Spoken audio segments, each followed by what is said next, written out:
President KTR మాట్లాడుతున్నారు. ఇప్పుడు ఆ లైవ్ చూద్దాం. చూసినాం ఓటుకు నోటు కుంభకోణం ఇంకెవరు కూడా మర్చిపోలేదు. అప్పటి నుంచి రేవంత్ రెడ్డి గారికి బ్యాగ్ మ్యాన్ అనే పేరు కూడా కొత్తగా, అంటే bat man, super man, spider man లాగా బ్యాగ్ మ్యాన్ అనే మంచి పేరు కూడా తెలంగాణలో చాలామంది పిల్లలు పెట్టుకున్నారు. అదేమో ఓటుకు నోటు కుంభకోణం, ఇదేమో సీటుకు రూటు కుంభకోణం. ఇదేదో ఊరికే అనట్లేదు సీటుకు రూటు కుంభకోణం అని. స్పష్టంగా రేవంత్ రెడ్డి గారి గురించి నేను చెప్పడం కాదు, ఈరోజు మంత్రిగా ఉన్న కోమటిరెడ్డి వెంకటరెడ్డి గారే ఓపెన్గా బహిరంగంగా పత్రికా సమావేశంలోనే చెప్పినారు. ఈయన 50 కోట్లు పెట్టి పిసిసి అధ్యక్ష పదవి కొనుక్కున్నాడు అనే మాట ఆ రోజు స్వయంగా ఈనాటి మంత్రి, ఆనాటి ఎంపీ కోమటిరెడ్డి వెంకటరెడ్డి గారు చెప్పిన మాట. కానీ సరే, వెంకటరెడ్డి గారు చెప్పిన దానికి ఆ రోజు ఆధారాలు లేకపోవచ్చు, కానీ ఈరోజు ఆధారం ఉంది అంటూ ఎన్ఫోర్స్మెంట్ డైరెక్టరేట్ వారు ఛార్జ్ షీట్లో స్పష్టంగా ఎవరు డబ్బులు ఇచ్చారు, ఏ పొజిషన్ అమ్ముకున్నారు, ఎన్ని డబ్బులు ఇచ్చారో కూడా స్పష్టంగా చెప్తా ఉన్నారు. ముందేమో ఆనాడు పిసిసి కోసమేమో సూటుకు, ఆనాడు పిసిసి పదవి కోసం బ్రహ్మాండంగా ఆ రోజు డబ్బులు ఇచ్చి 50 కోట్లు ఇచ్చి తెచ్చుకున్నారని వాళ్ళ కాంగ్రెస్ నాయకులు చెప్పిన మాట. ఈరోజు ఢిల్లీకి ఇప్పటికి కూడా జరుగుతూ ఉన్నది ఏమంటే, తెలంగాణ అనేది కాంగ్రెస్ పార్టీకి ఒక ఏటీఎంగా మారిపోయిన మాట వాస్తవం. ఎప్పుడు డబ్బులు కావాలి అని కాంగ్రెస్ పార్టీ వాళ్ళు అనుకుంటే అప్పుడు పెద్ద ఎత్తున డబ్బులు అందిస్తూ తన పదవిని కాపాడుకుంటా ఉన్నారు రేవంత్ రెడ్డి గారు. ఇవాళ ఓటుకు నోటు జరిగినప్పుడేమో రేవంత్ రెడ్డి గారు ఒక ఎమ్మెల్యే, కానీ ఈరోజు ఈ రాష్ట్రానికి ముఖ్యమంత్రి. కాబట్టి యావత్ దేశం పరువు, యావత్ దేశం ముందు తెలంగాణ పరువు ఇవాళ తీసి పరువు పోగొట్టి, నిజంగా తెలంగాణ ముఖ్యమంత్రి అంటే ఇట్లాంటి వ్యక్తి అనే పరిస్థితి ఇవాళ కనబడతా ఉన్నది. గతంలో యడ్యూరప్ప గారు కర్ణాటక ముఖ్యమంత్రిగా ఉన్నారు. ఇది నేను చెప్పేది 2020వ సంవత్సరానికి. ఇది కాంగ్రెస్ పార్టీ యొక్క స్టేట్మెంట్. ఆ రోజు కాంగ్రెస్ పార్టీ ఆనాడు యడ్యూరప్ప గారు ముఖ్యమంత్రిగా కర్ణాటకలో ఉన్నప్పుడు మరి హౌసింగ్ స్కామ్లో ఈయన పాత్ర ఉంది అని వార్తలు వస్తే ఆ రోజు అక్కడి కాంగ్రెస్ నాయకులు చేసిన డిమాండ్ ఏంది అంటే, మరి వెంటనే యడ్యూరప్ప గారు నిష్పక్షపాతంగా విచారణ జరగాలి అంటే రాజీనామా చేయాల్సిందే, ఇట్లాంటి వ్యక్తి ముఖ్యమంత్రిగా ఉంటే విచారణ ఎట్లా జరుగుతుంది అని చెప్పి ఆ రోజు అక్కడి కాంగ్రెస్ పార్టీ అధ్యక్షులు, ప్రదేశ్ కాంగ్రెస్ కమిటీ అధ్యక్షులు కర్ణాటకలో చేసిన డిమాండ్. చాలా వాళ్ళు చెప్పిన మాట. The Karnataka Congress on Thursday demanded that Karnataka Chief Minister B.S. Yediyurappa either resign or be sacked to ensure a fair investigation against him in 2019 corruption case. ఇది కర్ణాటక కాంగ్రెస్ మాట, నా మాట కాదు. ఒక విచారణ ఎదుర్కోవాల్సి వస్తే ముఖ్యమంత్రి గారు either he should resign voluntarily, స్వచ్ఛందంగా తప్పుకోవాలి, లేదా ఆయనను అర్జెంటుగా తొలగిస్తేనే నిష్పక్షపాతమైన ఎంక్వైరీ జరుగుతుంది అనే మాట వారు చెప్పిన మాట. ఇవాళ మేమంటుంది కూడా అదే.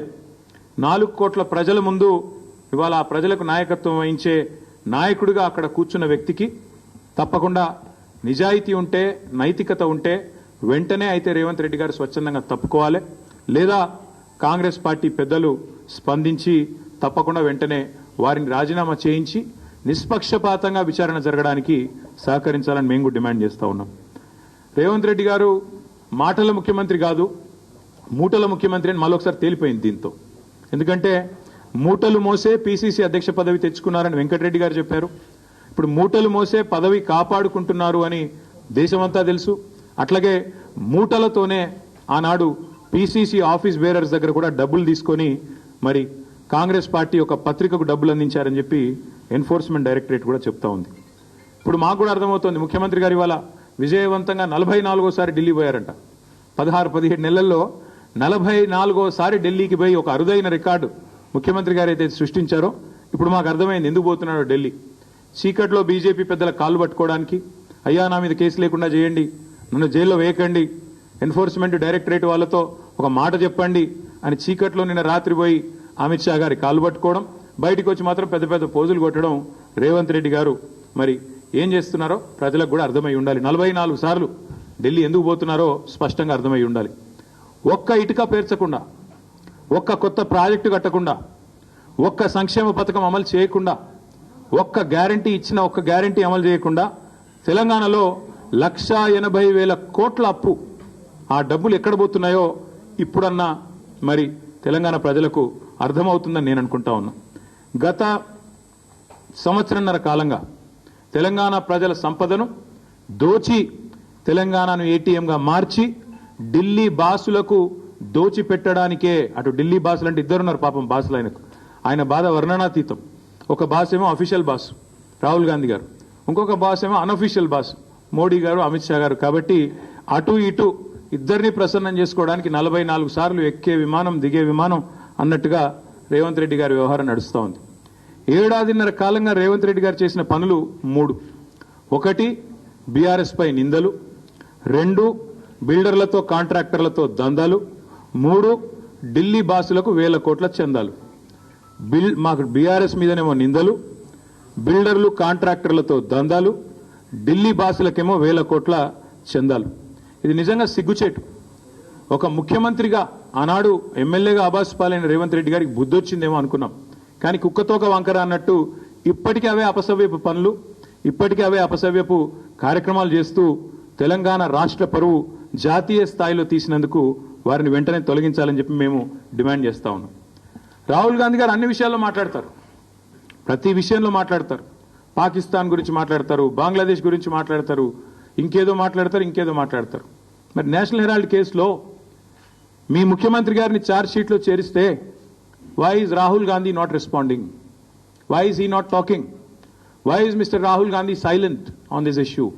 Please respond. One of your chief ministers along with you has been named in the charge sheet. You are accused 1 and accused 2, and your CM, your chief minister of Telangana, and also the deputy chief minister of Karnataka have been named as people who facilitated money transactions into National Herald and Young India account. ఖచ్చితంగా అడుగుతున్నాం, రేవంత్ రెడ్డి గారు ఎందుకు మౌనంగా ఉన్నారు? మాకు అనుమానం ఎప్పుడు వచ్చిందంటే ఈయన జపాన్ పర్యటన అని చెప్పి ఇక్కడికి వెళ్ళి తప్పించుకోపోయినప్పుడు అనుమానం వచ్చింది మాకు. ఆ రోజు జపాన్ అని చెప్పి జపాన్లో ఎవరో నేను పిలిచినట్టు ఉరికిండు. చూస్తే కరెక్ట్గా అప్పుడే ఈడీలో A1 A2గా రాహుల్ గాంధీ గారిని, సోనియా గాంధీ గారిని పెట్టారు. దేశంలో ఉన్న కాంగ్రెస్ నాయకులు అందరూ స్పందించారు. కానీ రేవంత్ రెడ్డి గారు ఈ రోజు వరకు ఒక్కసారి కూడా నోరు విప్పలేదు. ఆ రోజు ఎందుకు అనుకున్న వాళ్ళకి ఇవాళ సమాధానం దొరికిందని నేను అనుకుంటా ఉన్నా. ఎందుకంటే రేవంత్ రెడ్డి గారికి తెలుసు ఈ కేసులో ఆయన కూడా ఉన్నాడు. సహజంగానే ప్రభుత్వంలో ఉన్నాడు కాబట్టి ఇంటెలిజెన్స్ వ్యవస్థ ఉంటుంది కాబట్టి ఆయనకు సమాచారం ఉంది, ఈ కేసులో మీరు కూడా ఉండబోతున్నారు అని చెబితే అప్పటి నుంచి ఇప్పటి వరకు నోరు తెరవలేదు. తెరవకపోగా ఢిల్లీ పెద్దలను ప్రసన్నం చేసుకోవడానికి, అక్కడ ఉండే మంత్రులను కాకాబట్టడానికి, మోడీ గారిని, అమిత్ షా గారిని ప్రసన్నం చేసుకోవడానికి, బీజేపీతో మరి ఏదో రకంగా ఒక ఒప్పందం కుదుర్చుకొని ముందుకు పోవడానికి ఆయన మౌనంగా ఈరోజు మౌనంగా ఉండి తప్పించుకునే ప్రయత్నం చేస్తూ ఉన్నారు. ఇవాళ మేము తెలంగాణ ప్రజల తరపున ప్రధాన ప్రతిపక్షంగా, అదేవిధంగా భారత రాష్ట్ర సమితిగా ఈ ఉద్యమానికి, ఈ రాష్ట్రానికి నాయకత్వం వహించిన కేసీఆర్ గారి తరపున మేము అడుగుతా ఉన్నాం. ఖచ్చితంగా రేవంత్ రెడ్డి అయితే తప్పుకోవాలి, లేదా కాంగ్రెస్ పార్టీకి సిగ్గుంటే, కాంగ్రెస్ పెద్దలకు నైతిక విలువలుంటే వెంటనే ఆయనను తొలగించాలి. యడ్యూరప్ప గారు రాజీనామా చేశారు. అప్పుడు యడ్యూరప్ప ఆనాడు ఆరోపణలు వస్తే హౌసింగ్ స్కామ్లో he quit, he stepped aside so that fair investigation could go on. అట్లాగే చాలా మంది కేంద్ర మంత్రులు కూడా రాజీనామాలు చేశారు గతంలో. అట్లాగే ముఖ్యమంత్రి గారు కూడా రాజీనామా చేయాలని చెప్పి కూడా మేము డిమాండ్ చేస్తా ఉన్నాం. రాహుల్ గాంధీ గారు తెల్లారులేస్తే ఆ కాన్స్టిట్యూషన్ బుక్ పట్టుకొని తిరుగుతూ ఉంటారు. న్యాయ యాత్ర అంటాడు, యాత్రలు సంవిధాన్ కో బచావ్ అంటాడు. మరి సంవిధాన్ కో బచావ్ అనే Rahul Gandhi, why are you mum? Why are you silent? Why are you not responding to this issue and why are you ensuring that a corrupt chief minister continues in office? Congress గురించి మేము ఎన్నోసార్లు చెప్పాం, మళ్ళీ కూడా చెప్తున్నాం. కాంగ్రెస్ డిఎన్ఏలోనే కరప్షన్ ఉంది. కాంగ్రెస్ అంటేనే కరప్షన్, ఇది అందరికీ తెలుసు. అట్లాగే మరి ఈరోజు ఈ కుంభకోణం మీద విచిత్రంగా మాకు కూడా చాలా ఆశ్చర్యంగా అనిపిస్తూ ఉంది. దేశమందరూ మాట్లాడుతున్నారు. కర్ణాటకలోనైతే డీకే శివకుమార్ గారిని తొలగించాలని కర్ణాటక బీజేపీ వాళ్ళు విరుచుకుపడుతున్నారు. కానీ తెలంగాణ బీజేపీ వాడు మాత్రం ఎవడు మాట్లాడలేదు. తెలంగాణ బీజేపీ వాళ్ళు మాత్రం మౌన మునుల మాదిరిగా ఎక్కడ ఒక్కరు కూడా మాట్లాడట్లేదు. ఏం జరుగుతున్నదని మేము అడుగుతా ఉన్నాం. తెలంగాణలో ఇంత అపురూపమైన సంబంధాలు అటు కాంగ్రెస్కు ఇటు బీజేపీకి ఏ స్థాయిలో ఉన్నాయో మరి మీరు ఆలోచించాలని కోరుతా ఉన్నాం. తెలంగాణ బీజేపీ ఎంపీలు చేస్తున్న భూ అక్రమాలకు భూదందాలకు ముఖ్యమంత్రి గారు వత్తాసు పలుకుతున్నందుకు మీ మౌనమా? లేదా మీ కేంద్ర మంత్రులు మీరు కలిసి బ్రహ్మాండంగా మీరు చేసుకుంటున్న అవినీతి కార్యకలాపాలకు మరి ఏదో బయటికి నటించినట్టు చేసి ఢిల్లీలో ఇక్కడ గల్లీలో మాత్రం ఏదైతే దోస్తీ చేస్తున్నారో ఇది అందరూ కూడా చూస్తా ఉన్నారు. దీనికి నేనేదో ఊరికేనే ఆరోపణ కాంగ్రెస్ వాళ్ళను ఎందుకు కాపాడుతా ఉన్నారు? ఆ రోజు మీరే ఈ రేడ్ జరిగినప్పుడు పొంగులేటి గారింట్లో అన్ని టీవీలలో బ్రేకింగ్లు నేనే చూసా. నోట్ల మెషిన్లు పోతున్నాయి, కట్టలు లెక్క పెట్టడానికి ఒకటి కాదు ఒక మెషిన్ సరిపోతలేదు, రెండో మెషిన్ పోతున్నది అని చెప్పి మీరే బ్రేకింగ్ న్యూస్లు ఇచ్చారు. మరి మీరు కూడా సైలెంట్ అయ్యారు. ఏం జరిగిందో నాకు తెలియదు. మీరంటే మీరు కాదు, మీడియా సైలెంట్ అయింది. ఇప్పటికీ సెప్టెంబర్ నుంచి ఇది మే అంటే ఎన్ని నెలలు అయిపోయింది? ఆరు కాదు 8-9 నెలలు అయింది. ఇంతవరకు అతి లేదు గతి లేదు. అట్లాగే 1-2 కాదు, ఇది కర్ణాటకలో జరిగిన వాల్మీకి కుంభకోణం 187 కోట్ల వాల్మీకి స్కామ్లో కర్ణాటకలో అరెస్టులు జరిగినాయి. అందులో పైసలు 45 కోట్లు తెలంగాణకు వచ్చినాయి. కానీ తెలంగాణలో మాత్రం ఇక్కడ ఏ కాంగ్రెస్ నాయకులకైతే 45 కోట్ల రూపాయలు వచ్చినాయో పార్లమెంట్ ఎన్నికల సందర్భంగా వాళ్ళ పేర్లు బయటికి రావు, వాళ్ళ మీద ఏం యాక్షన్ ఉండదు, వాళ్ళని కనీసంగా ఎంక్వైరీ చేయాలన్న ఆలోచన కూడా ఇక్కడ ఎన్ఫోర్స్మెంట్ డైరెక్టరేట్ చేయదు. ఇక్కడేమో పొంగులేటి గారి ఇంటి మీద రైడ్ అయితే వార్త రాదు బయటికి. ఏం జరిగిందో ఎవరికి తెలియదు, అదొక బ్రహ్మరహస్యం. అట్లాగే వాల్మీకి కుంభకోణంలో 45 కోట్లు తెలంగాణకు వచ్చినాయని చెప్పి స్పష్టంగా ఈడీ రిమాండ్ డైరీలో రాసింది. నా ఆరోపణ కాదు. ఈడీ కర్ణాటకలో రిమాండ్ డైరీలో రాసింది. మొత్తం 187 కోట్ల కుంభకోణంలో 45 కోట్లు తెలంగాణ కాంగ్రెస్ నాయకులకు వచ్చినాయి. అవి రావడమే కాదు, ఇక్కడ మందు ఉన్నారు, ఇక్కడ ఎలక్షన్లో ఆ డబ్బులు వాడినారు అని చెప్పి కూడా స్పష్టంగా ఆధారాలతో సహా మరి డీటెయిల్డ్గా వచ్చింది. కానీ ఇంతవరకు ఆ వాల్మీకి స్కామ్ ఏమైందో, ఆ 45 కోట్లు ఎవరికి వచ్చినాయో ఇంతవరకు అది కూడా మరొక బ్రహ్మరహస్యం. అట్లాగే మేము ఆరోపణలు చేయడం కాదు, ప్రధానమంత్రి నరేంద్ర మోడీ గారు మే 10 తారీఖు నాడు 2024 హైదరాబాద్కు వచ్చారు, తెలంగాణకు వచ్చినారు. వచ్చి ఆ రోజు ఆయన అన్నమాట, తెలంగాణలో విచ్చలవిడి అవినీతి జరుగుతోంది, RRR ట్యాక్స్ నడుస్తోంది, ఇక్కడ రాహుల్ రేవంత్ రెడ్డి ట్యాక్స్ నడుస్తున్నది అని స్వయంగా ప్రధానమంత్రి మోడీ గారు అన్న మాట. మరి దాని మీద ఇప్పటి మే 11 మొన్ననే మే 11 కూడా అయిపోయింది, వార్షికోత్సవం కూడా అయిపోయింది. ఇప్పటి వరకు అతి లేదు గతి లేదు, ఇప్పటి వరకు ఒక్క అడుగు ముంగట పడ్డది లేదు. అట్లాగే మేము మా పార్టీ తరఫున కూడా చాలా స్పష్టమైన ఆరోపణలు చేస్తూ ఆధారాలతో సహా సివిల్ సప్లై స్కామ్ ఏదైతే జరిగిందో దానిలో జరిగిన కుంభకోణాన్ని మేము స్పష్టంగా ప్రజల ముందుకు తెచ్చాము. మరి అట్లాగే ఏజెన్సీస్ దగ్గర కూడా పోయాం. ఇంతవరకు సివిల్ సప్లై స్కామ్లో ఫుడ్ కార్పొరేషన్ ఆఫ్ ఇండియా స్పందించదు, కేంద్ర ప్రభుత్వము స్పందించదు, అస్సలు ఏ ఏజెన్సీ కూడా ముందుకొచ్చే పరిస్థితి లేదు. అట్లాగే మరి మనం ఈరోజు కనుక చూసినట్టయితే 1-2 కాదు, ఇది అమృత్ స్కామ్.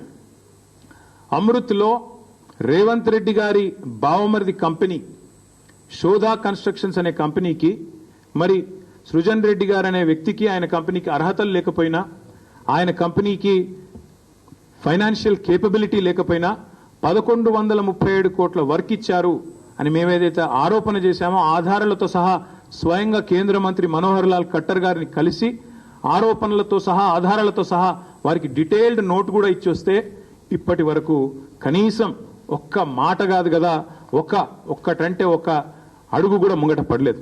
అందుకే మేము అడుగుతున్నాం, భారతీయ జనతా పార్టీకి నిజాయితీ ఉంటే మీరు స్పందించాలి.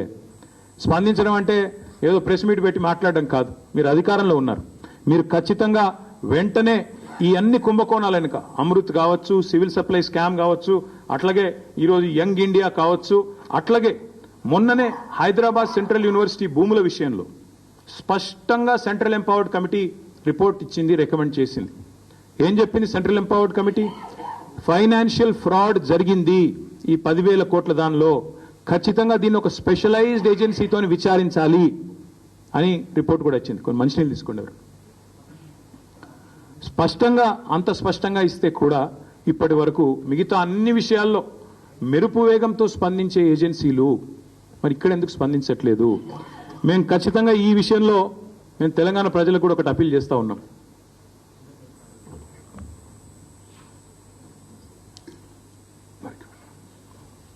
తెలంగాణ ప్రజలకు కూడా ఒకటి అప్పీల్ చేస్తా ఉన్నాం. ఇక్కడ ఎవరితో కుమ్మక్కు అవుతున్నారో దయచేసి అర్థం చేసుకోండి. అమృత్ కుంభకోణంలో రేవంత్ రెడ్డి గారి బావమరిది వ్యవహారం ఉండి కూడా రేవంత్ రెడ్డిని కాపాడుతున్నది కేంద్ర ప్రభుత్వం.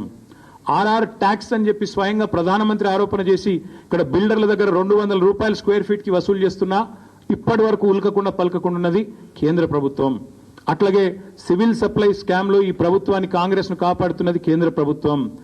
సెంట్రల్ ఎంపవర్డ్ కమిటీ రికమెండేషన్ ఇచ్చిన తర్వాత కూడా మీరు వెంటనే ఈ ఫైనాన్షియల్ ఫ్రాడ్ ను సెంట్రల్ యూనివర్సిటీ కంచెగచ్చిబౌలి భూముల్లో చర్య తీసుకోండి అని ఎంపవర్డ్ కమిటీ చెప్పిన తర్వాత కూడా ఇప్పటికీ ఉలకకుండా పలకకుండా ఉన్నది కేంద్ర ప్రభుత్వం. మరి ఈ రోజు ఈ విషయంలోనన్నా నేషనల్ హెరాల్డ్ విషయంలోనన్నా స్పందిస్తారో లేదో మేము కూడా చూస్తాం. ఒక నెల రోజులు ఎదురు చూస్తాం. మేము కూడా చూస్తాం ఒకవేళ మరి కేంద్ర ప్రభుత్వం ముందుకు వస్తుందా రాదా. ఎందుకంటే మీకు తెలుసు ఫార్ములా ఈలో ఏదో జరిగిపోయింది, దున్నపోతు ఈనింది అని కాంగ్రెస్ వడనంగానే కట్టేయండి దుడ్డని అని చెప్పి గవర్నర్ గారు స్పందించి వెంటనే ఆగమేఘాల మీద మెరుపు వేగంతో స్పందించి ప్రాసిక్యూట్ చేయాలన్నారు. మేము కూడా కలుస్తాం గవర్నర్ గారిని, ప్రాసిక్యూట్ చేయండి ముఖ్యమంత్రి గారిని అని అడుగుతాం. తప్పకుండా ముఖ్యమంత్రి గారు ప్రాసిక్యూట్ కావాల్సిందే, ఆయన ప్రజాక్షేత్రంలో దోషిగా నిలబడవలసిందే, చేసిన తప్పులకు తప్పకుండా శిక్ష అనుభవించాల్సిందే. అట్లాగే ఇంకొక మాట కూడా చెప్తా ఉన్నాం, ఒకవేళ కేంద్ర ప్రభుత్వం కూడా స్పందించక బీజేపీ కూడా ఒక రక్షణ కవచం మాదిరిగా ఏదైతే ఇన్ని రోజులు రేవంత్ రెడ్డి గారిని కాపాడుతూ వస్తున్నదో మరి తప్పకుండా ఒకవేళ వారు స్పందించకపోతే నెల రోజుల తర్వాత పార్టీలో మేము కూడా కూర్చుని కార్యాచరణ ఏం చేయాలో తీసుకుంటాం. ప్రజాక్షేత్రంలో అవసరమైతే తప్పకుండా ఈ ముఖ్యమంత్రి గారిని అదేవిధంగా ఆయనను ఒక కవచ కుండలాల మాదిరిగా కాపాడుతున్న బీజేపీని కేంద్ర ప్రభుత్వానికి కూడా ప్రజల ముందు ఎండగడతామని చెబుతూ ఇక చివరిగా నేను చెప్పేది ఒకటే, మొన్ననే పాలమూరులో సిబిఐ దర్యాప్తు అక్కర్లేదు, పాలమూరులో అవినీతి ఏం జరగలేదు పాలమూరు రంగారెడ్డి ప్రాజెక్టులో అని చెప్పి స్పష్టంగా సుప్రీంకోర్టు తీర్పిచ్చింది. ఇంకొక వైపు సొంత పార్టీ ఎమ్మెల్యేలు 30% కమిషన్లు లేందే ఇక్కడ ఏ పని జరగదు అని సొంత పార్టీ ఎమ్మెల్యేలే కుండలు బద్దలు కొడుతున్నారు. అట్లాగే సొంత మంత్రులు కేబినెట్ సహచరులు స్పష్టంగా చెప్తున్నారు, మా మంత్రులు పైసలు తీసుకుంటారు లేకపోతే ఫైళ్లు కదలై అని చెప్పి పాపం నిజాయితీగా ఒప్పుకుంటున్నారు. ఇంకోవైపు సొంత మామ పిల్లనిచ్చిన మామ కాళేశ్వరంలో అవినీతి ఎక్కడిది మన్నెక్కడిది, 1,00,000 కోట్ల ప్రాజెక్టులో 94,000 కోట్లు ఖర్చు అయితే అలా 1,00,000 కోట్ల కుంభకోణం అని ఎట్లా అంటారు, ఇది అసంబద్ధం అని చెప్పి సొంత పిల్లనిచ్చిన మామ చెప్తా ఉన్నారు. కాబట్టి ఫ్రస్ట్రేషన్లో రేవంత్ రెడ్డి గారు ఏవేవో చేస్తుంటారు, ఏవేవో లీకులిచ్చి ఏదో రకంగా మీడియా మేనేజ్మెంట్ చేసి నేషనల్